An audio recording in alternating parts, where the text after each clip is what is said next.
Ang ibabahagi ko ngayon ay para sa ating lahat ito at nakikita kong ito'y napakahalaga. Habang ako ay may ginagawa kanina, biglang nangusap sa akin ng Banal na Espiritu at kinakailangan ko itong sabihin sa inyo. Kaya nga dagli-dagli akong nawala kanina doon sa pinaglalagyan ko. And kinuha ko kagad itong aking note and isinulat ko yung mga dapat kong isulat base sa aking naramdaman kanina. Ito yung pagpapahalaga sa tinanggap natin. Itong Kristong tinanggap natin ay isang persona na kung saan ang pagtahan niya ay hindi lamang po sa pamamagitan ng pananampalataya, kundi ito'y isang realidad. We thought accepting Jesus Christ is just a magic formula where everyone can be saved and instantly go to heaven. Maraming mga Kristiyano minsan ang talunan sa araw-araw. Maraming mga Kristiyano ang hanggang ngayon ay alipin pa ng mga bagay-bagay ng mundong ito na para bagang kung wala iyong kanilang ginagawa sa mga bagay-bagay ng mundong ito, parang hindi sila masaya. Alam niyo, kasi pati naman yung mga hobby natin, pwedeng maging bisyo yan kalaunan, na instead na ma-appreciate mo yung buhay mo kay Kristo na nagbibigay ng tunay na contentment and satisfaction na ngayong naging kaisa niya tayo. Mukhang ang nagiging lagay kapag hindi mo nagawa yung it may be a habit or it may be a hobby or it may be some sort things for you to make your day complete. Kailangang nagawa mo ito. Kailangang hook ka dito. Kailangang incline ka. May umaagaw sa iyong atensyon na kinakailangan mong i-feed yung umaagaw na yon in order for you nalilitaw kang happy. Na kapag hindi mo na nagagawa yung mga sa palagay mong tama naman at wala namang mali, pero hindi mo na mamalayang nagiging bandage ka. Kasi there are many forms of bandage Kahit naman ang isang bagay, kahit gaano man ito ka buti, na wala namang mali, pero kung hindi mo babantayan ang sarili mo, magiging alipin ka niyan. Anong mali ang kumain ng hamburger? Anong mali ang uminom ng coffee?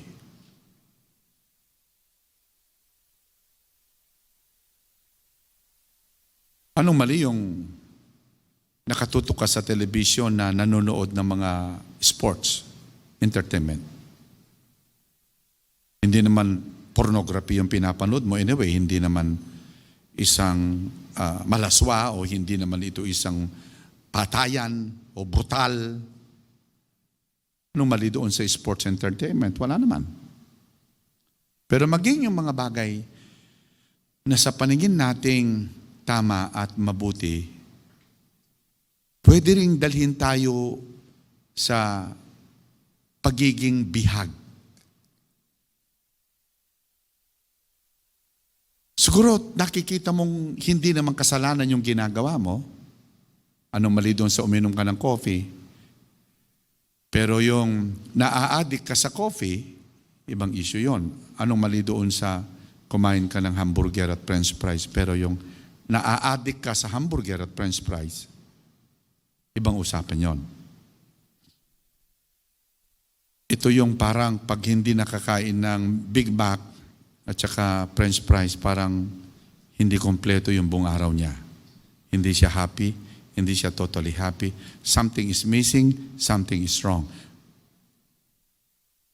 Anong mali yung kumain ka ng isang cup na rice na may adobo sa itaas? Lalo na yung adobo ay liempo at saka manok. Pero yung kakain ka ng isang kalderong kanin,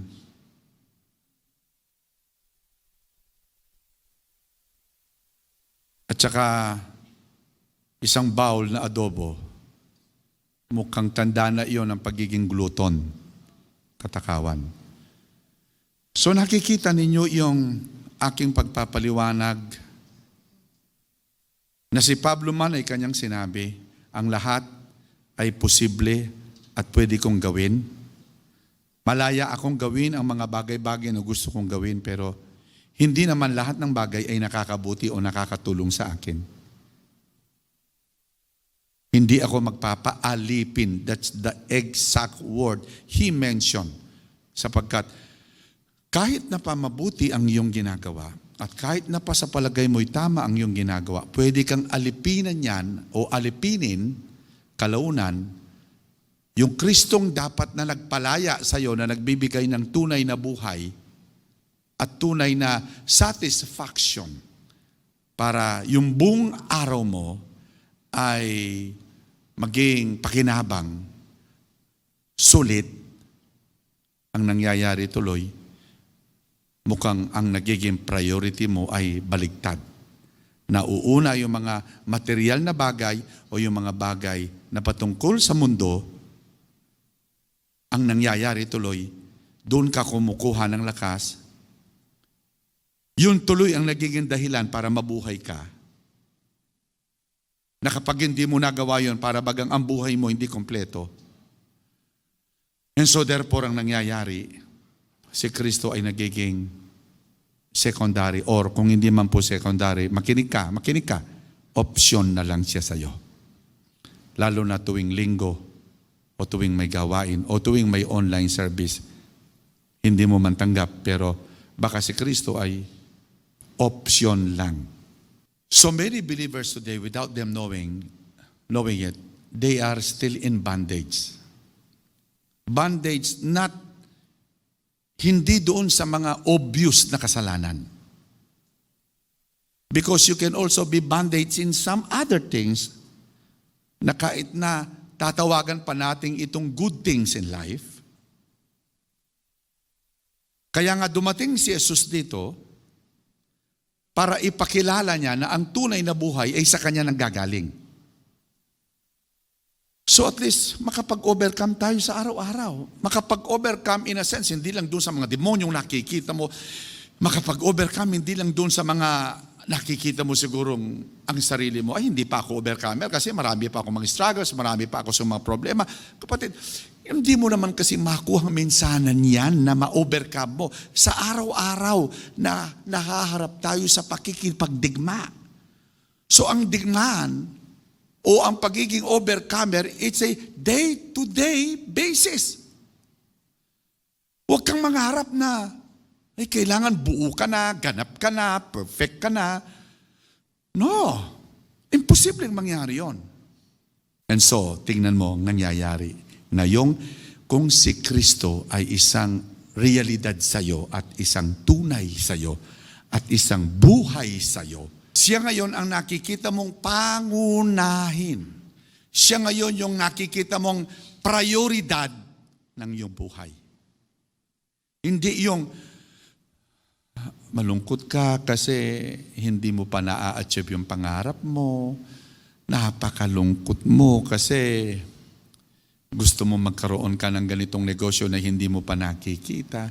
Napakalungkot mo kasi may mga bagay na gusto mong magampan sa buhay mo, ma-achieve sa buhay mo na hanggang ngayon na hindi mo pa nakukuha. So anong nangyayari ngayon tuloy? nagkakaroon ka ng distraction, nababaliwala o nawawalan ng kabuluhan tuloy, yung sinasabi mong, the Lord is my shepherd, I shall not want. Kasi ang totoo nito, kaya si Kristo nananahan ngayon sa atin, alam ba niyo yung dahilan? Para turuan tayong mabuhay. I-introduce niya sa atin kung ano ang tunay na buhay at kung ano ang mabuhay at kung paano ang mabuhay. What is the use of living in Christ? What is the use of walking in the Spirit? And what is the use of Christ in you, the hope of glory, kung wala naman pala itong realidad sa atin? So, kung si Kristo, hindi siya realidad sa iyo, baka yung nasa iyo ngayon, it is just only a bunch of religion. A garbage.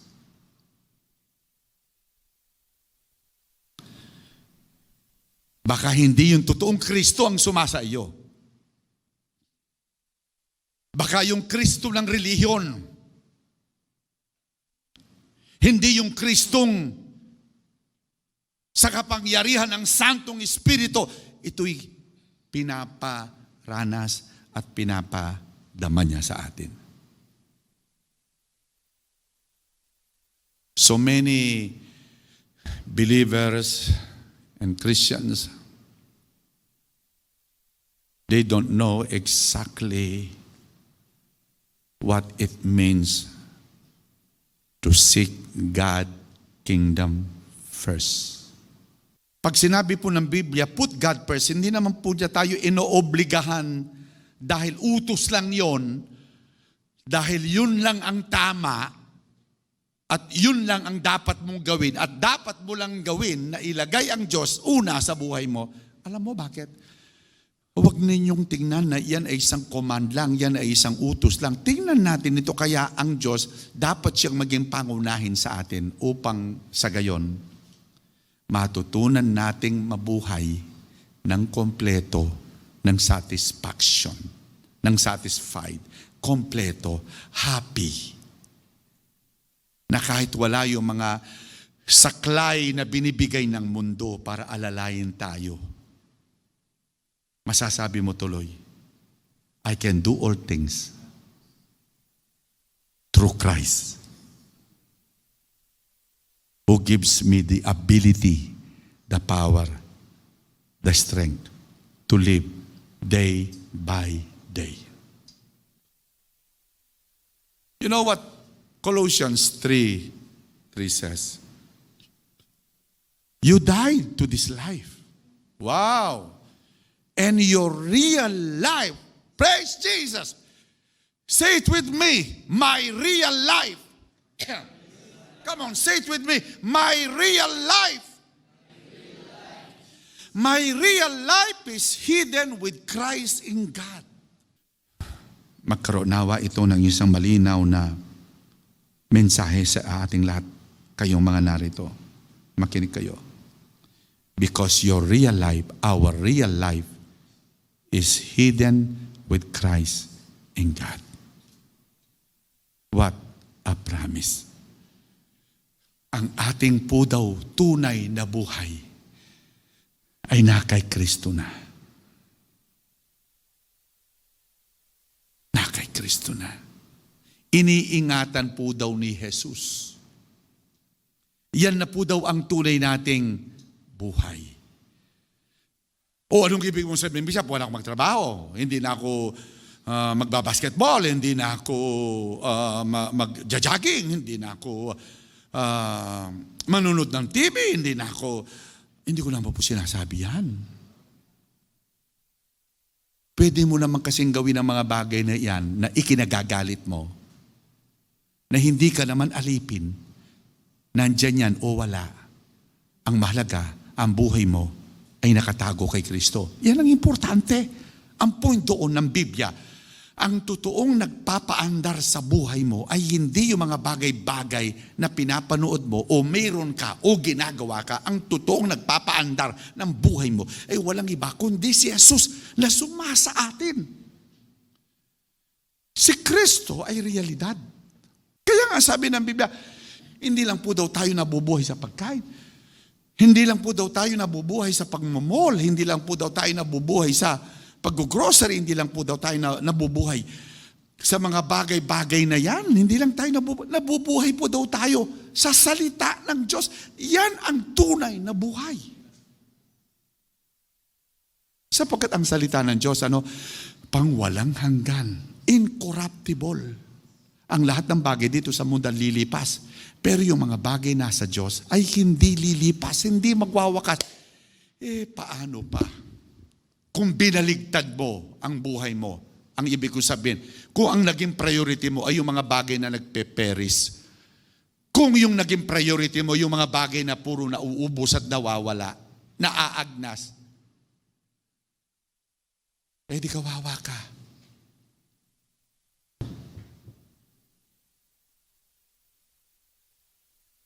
Tinawag ka ng girlfriend o boyfriend mo o hindi, nilike ka o hindi, masaya ka pa rin. Kasi hindi nakasalalay ang buhay mo kung ano ang ibinibigay ng mundo o nakikita ng mundo o gusto mong madama. Ang buhay mo ay nakatago kay Kristo. Siya yung totoong buhay. He is our real life. Yan ang totoo nating buhay. Kasi yung dati nating buhay ay tapos na. All things are passed away. Somebody say amen for that. At gusto kong makita at malinawan ninyo ito lahat upang sa gayon, kayong mga Kristiyano, mawala yung ating notion o kaisipan na in order for us to become happy, kailangang marami kang like sa social media, marami kang view, hindi ka mapakali. Palagi mong tinitingnan yung mga view mo. Palagi mong tinitingnan yung like mo. Kapatid, kawawa ka naman kung dyan na lang umiikot ang buhay mo. Samantalang kahit mayroong mag-view o hindi, o may mag-like o walang mag-like o whatever, ang importante, na kay Kristo ka. Kasi yan ang totoong nagpapaikot at nagpapaandar ng buhay mo. Hindi ang mga bagay-bagay sa mundong ito. Lumilitaw dito ang mga totoong Kristiyano.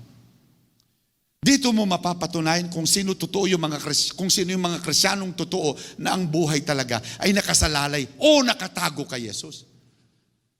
Walang mali doon sa mga harap, walang mali doon sa manabik ka ng kape, manabik ka ng hamburger, manabik ka. Wala namang mali dyan Pero yung makipag-away ka dahil hindi ka nabilan ng Big Mac,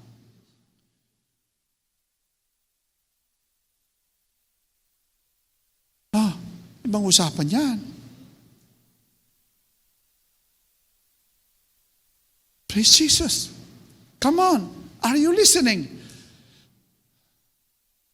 Hindi ka nabati ng boyfriend o ng girlfriend mo, may mga taong sadyang malimutin. O kaya yung mga iba sinasadya nilang limutin ka. Malay mo, nililimot ka na talaga. Tanggapin mo na yan. Pwede ka pa rin mabuhay. Dahil si Kristo ay nandiyan. Siya yung tunay na buhay. Hindi nakasalalay kung ano ang nagagawa o magagawa ng tao sa iyo. Ang buhay natin ay na kay Kristo. Hindi sinungaling ang Colossians 3. You died to this life. Tapos na yan. Your real life is hidden with Christ in God. No wonder, nasabi ni San Pablo, my passion is to be consumed with Him and not clinging to my own righteousness based in keeping the written law. My righteousness will be His based on the faithfulness of Jesus Christ, the very righteousness that comes from God.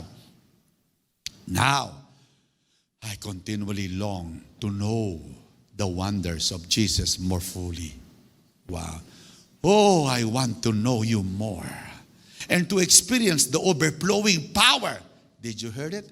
the overflowing power of His resurrection. Woo! Working! Hallelujah! Working in me. So that overflowing power of His resurrection is now working in me. Actively working in me. Kaya nga sa mga panahong malungkot ka, nandyan siya. He's always there to comfort you, to console you. Binawal ako ng aking nanay, inalis yung laptop ko. Binawal akong mag-Facebook. Baka naman may dahilan ng nanay mo, kaya tinanggal yan kasi naa-addict ka sa game. Naa-addict ka masyado sa social media. Ngayon, subukan mo. Kristyano ka ba? Na kung hindi ka pa Kristyano, naintindihan kita. Makipag-usap ka sa nanay mo. Sabihin mo sa kanya na hindi ka pa talaga born again. Hindi aminin mo yan. Sabihin mo sa kanya, makajablo ka pa, makamundo ka pa, makalaman ka pa. Di pagtapa mo sa kanya yan. Sabihin mong addict ka sa game, sabihin mong addict ka dyan. Lahat ng addict, sabihin mo sa kanya. At least para alam ng magulang mo kung paano ka tulungan. Kaysa sa nagpapanggap kang Kristyano, sinasabi mong Kristyano ka, sinasabi mong born again ka, sinasabi mong active ka sa church. Pero tanggalin lang yan sa'yo. Parang gusto mo nang mabaliw. Gusto mo magwala. Makinig kayo. Ito isang panawagan sa lahat ng mga nasasabing sila yung mga mananampalataya. Ang buhay natin ay hindi nakasalalay kung ano ang ibinibigay ng mundo at kung ano ang nagagawa natin. Ang buhay natin ay totoong nakasalalay dahil kay Kristo Jesus. That is our real life. Kaya nga sabi ni Pablo, I want to know Him more and the power of His resurrection. Not just the power of His resurrection, but the overflowing power of His resurrection working in me. Praise the Lord. Give the Lord a big hands of praise for that.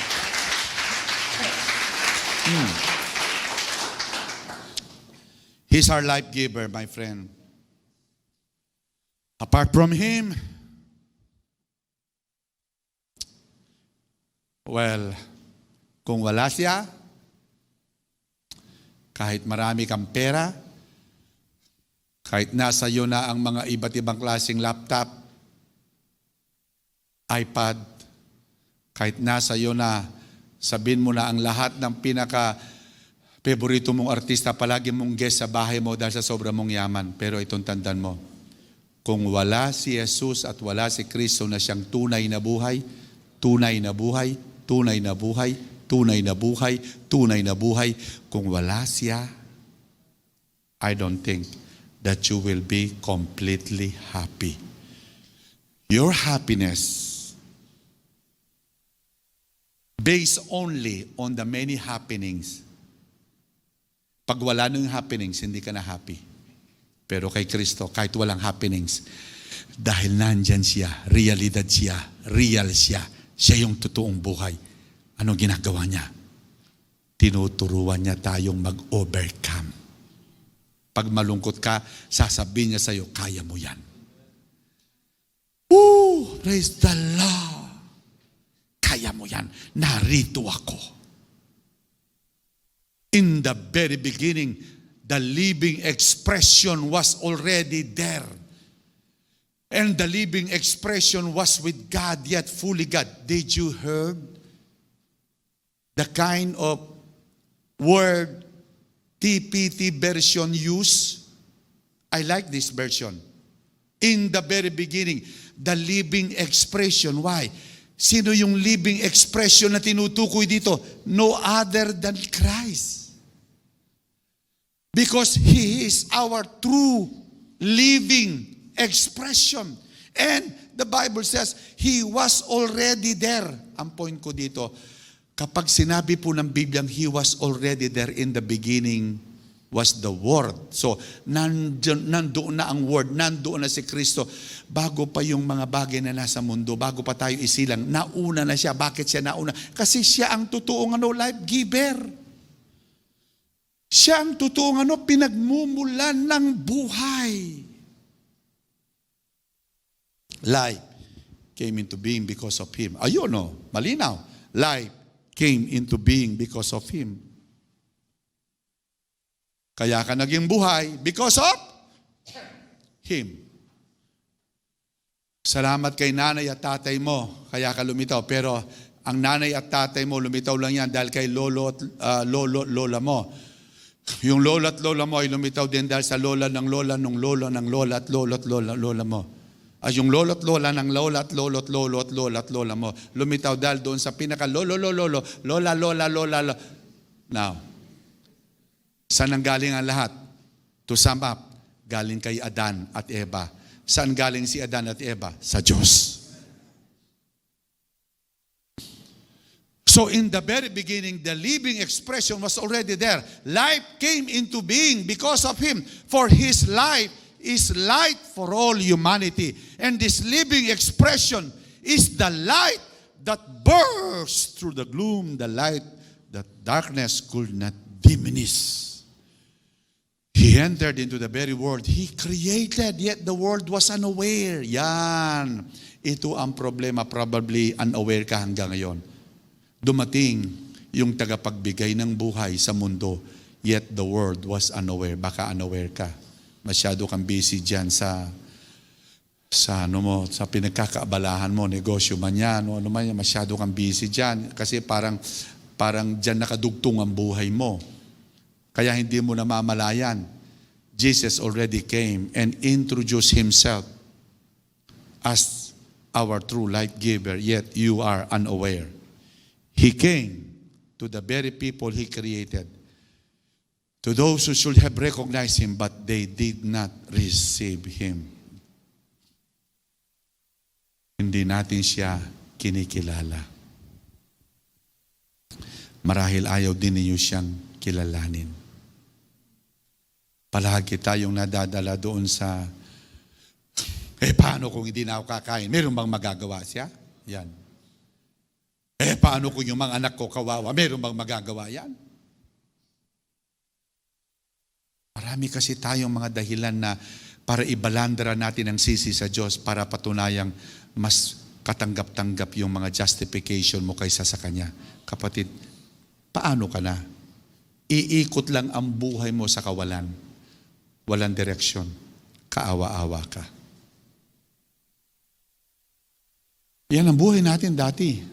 Naka-wired, nakadugtong sa mga maraming bagay na nagbibigay ng mga so-called satisfaction with the things of this world. Yan ang dati nating buhay. To the point na hindi mo namamalayan, na o-obsess ka na. Later, naging bandage ka. Obsession. Obsession. Pwede kang ma-obsess yan. Na-o-obsess ka sa girlfriend mo, na-o-obsess ka sa boyfriend mo. Ingat ka ha, yung mga taong na-o-obsess sa girlfriend, masyadong obsess na obsess. Obsessed to the point na gusto nilang i-worship yung kanilang girlfriend o boyfriend. Eto, sasabihin ko, babala ito. Pag napangasawa mo yan, madali ka magsasawa. Ako na. Makinig ka. No? Kung ayaw mong maniwala, no? Pero totoo ito. Yung obsessed ka, tingnan mo ha, obsessed ka doon sa palagi mong nakikita sa mall. Dinadaanan mo palagi. Binabalik-balikan mo. Cellphone man, damit man, sapatos man, bra man, underwear man. Hindi ka mapalagay hanggang hindi mo nabili. Pinag-ipunan mo, pinag-isipan mo mabuti. Araw-araw dinadaanan mo sa mall. Kahit wala ka naman dapat puntahan doon sa section na yon, nagpupunta ka dahil obsessed kang masyado. Obsessed kang masyado. Ano man bagay yan? Obsessed kang masyado. Tingnan mo nangyari, nung nabili mo na, nang nasa iyo na, ayun na. Nasaan na ngayon? Wala na, hindi mo na alam saan. Nagsawa ka rin. Yan ang nakakatakot sa mga taong obsessed. To the point na iiwanan kang bitin. Now, you will soon realize na hindi pala dyan nakasalalay ang buhay. You're too much obsessed with that things to the point na naging bandage ka.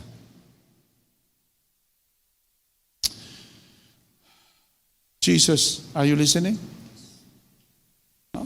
Kasi ang purpose talaga, bakit pumarito si Jesus? Para palayain tayo. Yun lang. Palayain, para ano? Para siya ang maging buhay natin.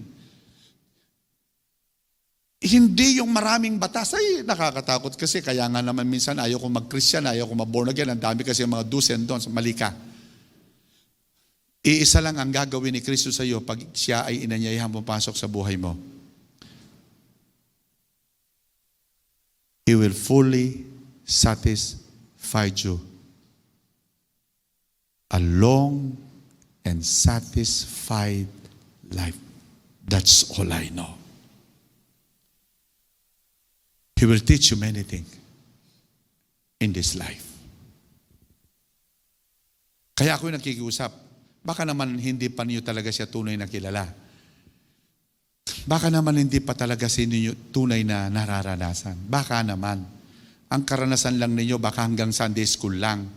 Ang alam lang ninyo hanggang sa church Sunday service lang. Baka hanggang dyan pa lang ang nalalaman ninyo. Pero yung personal na karanasan kay Kristo, baka ba naman hindi pa ninyo nararating yan. Baka nakikiangkas-angkas lang kayo, pero hindi pa ninyo naranasan ang humawak ng manubela at maranasan. Please, huwag kayong pa-obsess dyan. Ano man yan, tigilan mo na ang sa palagay mo na wala makapag-kontra, makapagpipigil sa iyo because you are so much obsessed with that.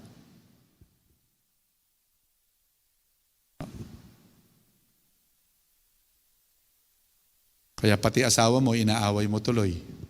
Mabili mo lang yung cellphone. Ang dami yung panglihim na ginagawa sa pamilya mo para lang mabili yung isang bagay, samantalang ang mga anak mo napapabayaan. Look, kung ano ang nagagawa ng obsession sa iyo, kung paano ka pinapatay. Kapatid, ang ibig sabihin niyan, hindi ka pa malaya. Balikan mo ang totoong nagbibigay ng buhay sa iyo. Hindi yan ang totoong buhay. Ang totoong buhay ay nanggaling kay Kristo. Life came into being because of Him. Life came into being because of Him. 1 Corinthians 6:12. I am allowed to do anything naman eh. I am free eh. But not everything is good for you. Even though I am allowed to do anything, I must not become a slave to anything. Sample, alam na alam mong slave siya, nasa church, pero ang kalahati ng laman ng kanyang utak, yung kanyang pinagkakaabalahan. Kung saan ka nahuhook at na-obsess, yan din ang magiging buhay mo. Kapatid, hindi yan ang buhay mo. Kaya Jesus, tayo nabubuhay. Ayan ninyong si Jesus ang totoong maging reality sa buhay natin. Under grace, you say, there are no rules, you say, and we are free to do anything we please, you say. Not exactly. Because not everything promotes growth in others. Not everything promotes growth to you. Your slogan, we're allowed to do anything we choose, may be true.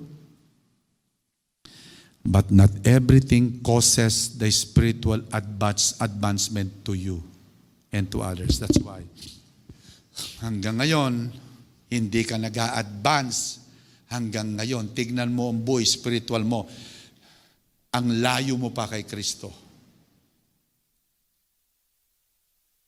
Yung mag-worship na lang tayo, hindi mo maintindihan kung ano yung worship. Akala mo ritual. Pilit mong ginagaya yung ginagaya ng mga iba, pero hindi mo naman nararamdaman sa puso mo yung ginagawa mong pagsamba. Samantalang ang totoong pagsambay nagpapalaya. Ang totoong pagsambay nagbibigay ng kagalakan mula sa Panginoon. Yan ang totoong pagsamba. Ang madamang maranasan siya. Pero tingnan nyo, sasamaman kayo. Pero parang Hari Krishna. Para kayong nagyoyoga.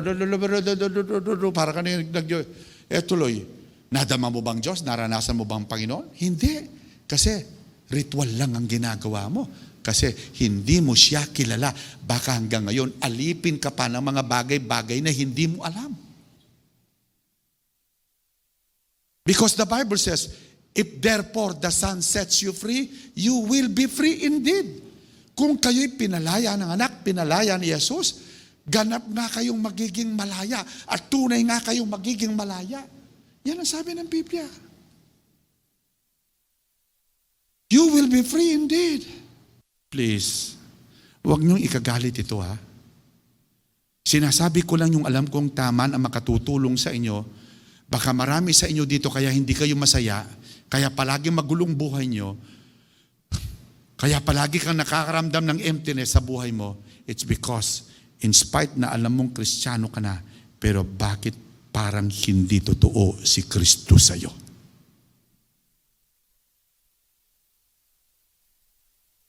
Alam niyo yung sagot kung sinong sagot. I am the way. Jesus. I am the truth. And I am the life. Metong yamo, isa lang ang katotohanan. Is the truth and the life. John 6:35, I am the bread of life. Ang sino mang kakain ay ang kakain sa tinapay nito hindi na magugutom pa. John 4:10, I am the living water. John 8:12, I am the light to the world, and those who embrace me will experience life-giving light, and they will never walk in darkness. Narinig mo yan? They will never walk in darkness. Hindi na sila mangangapa. Why? So nakita niyo kung sino solusyon? I am the way, the truth, the life, the living water, and the light. Sino yan? Si Jesus. The answer all lies to the only one. Sabi niya, out of his belly shall flow rivers of living water. But of course, you must learn to abide in Him. Constantly abide in Him. Hindi po ako naniniwala sa once saved, saved for all. I don't agree with that. Once saved, you must willing to abide in Christ until you die. Hindi yung once saved, and then you take Him for granted. You take for granted your salvation. Basta alam ko, ligtas na ako. Yun lang alam ko, tinanggap ko na si Jesus. My friend, and then you don't abide in Him? Paano ko maniwala sa'yo? Sa one save, save for all.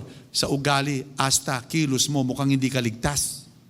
John 8:36, if the Son sets you free from sin, then become a true son and be unquestionably free. I like that word. Unquestionably free. So you will be free. Christ can make you free.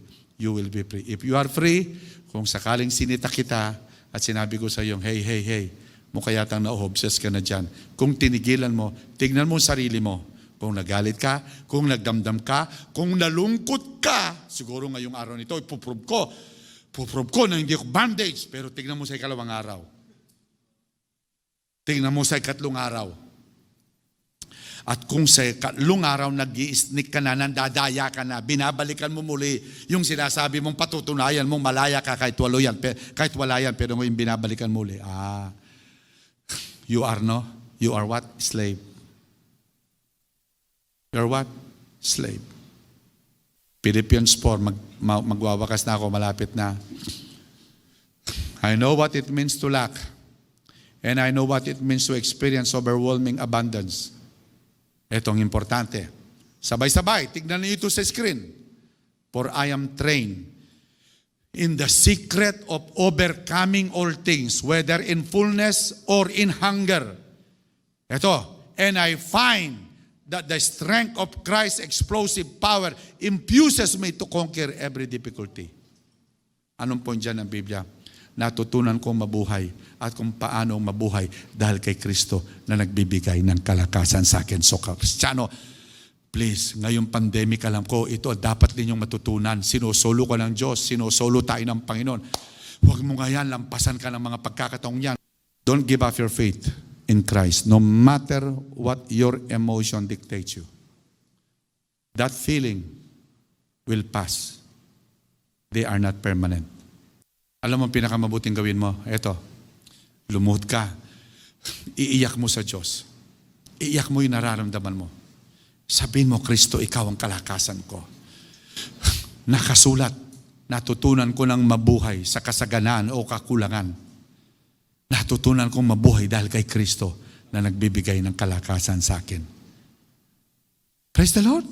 Marahil itong tinuturo ng Diyos sa atin. Nandyan yan o wala, matututo kang mabuhay.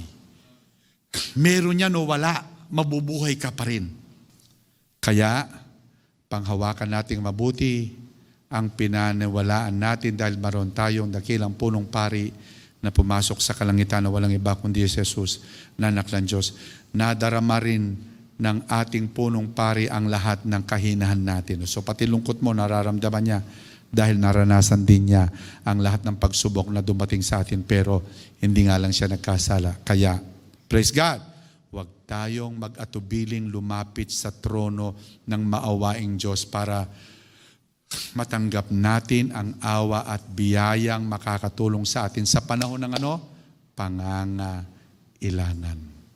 So constantly remind yourself, especially when you face various trials. Pag natutukso kang tumingin sa mga bagay-bagay, natutukso ka na atat mo lang gawin yan, I think the best thing you can do again is pray. Don't allow those distraction na kumuha ng attention sa'yo. Please, you pray. Yan lang masasabi, you pray. Or, call a brother. Call a Christian. Call your friend, a believer who can encourage you.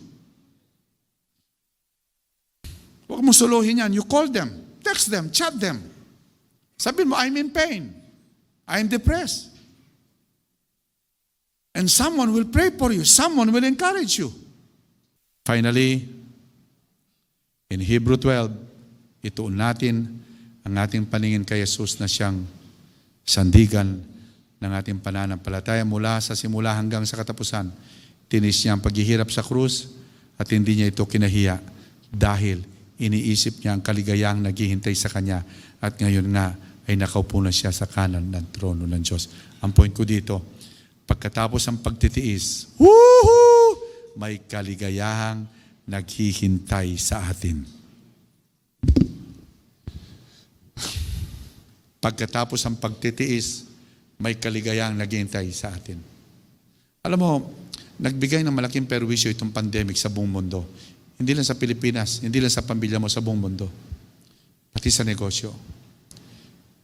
Pero magtiis lang tayo. Alam ko, sa mga nakapagtiis, sa mga nag-overcome, sa mga ang mata ay itinuon kay Jesus at nanampalataya kay Jesus at pinanatili na sila nag-abide kay Jesus at hindi ginibap ang kanilang faith kay Jesus. Tandaan mo, may naghihintay na kaligayahan sa iyo. May naghihintay na kaligayahan sa iyo. God will surely bless you and restore what was lost. Alam mo na wala? Ibabalik yan ng Panginoon. Ibabalik yan ng Diyos. Ibabalik yan ng Panginoon. Salamat. Pagpalain kayo ng Panginoon. Sumainyo ang kanyang kapayapaan, ang kanyang kagalakan, at ang kanyang kapangyarihan sa pangalan ng Diyos, Ama ng Anak at ng Espiritu Santo. Amen. Thank you.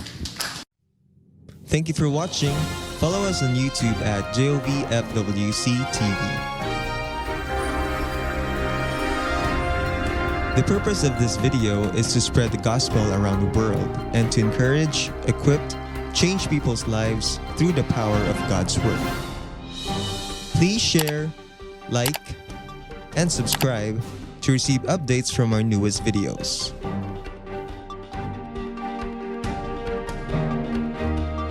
God bless. Maranatha.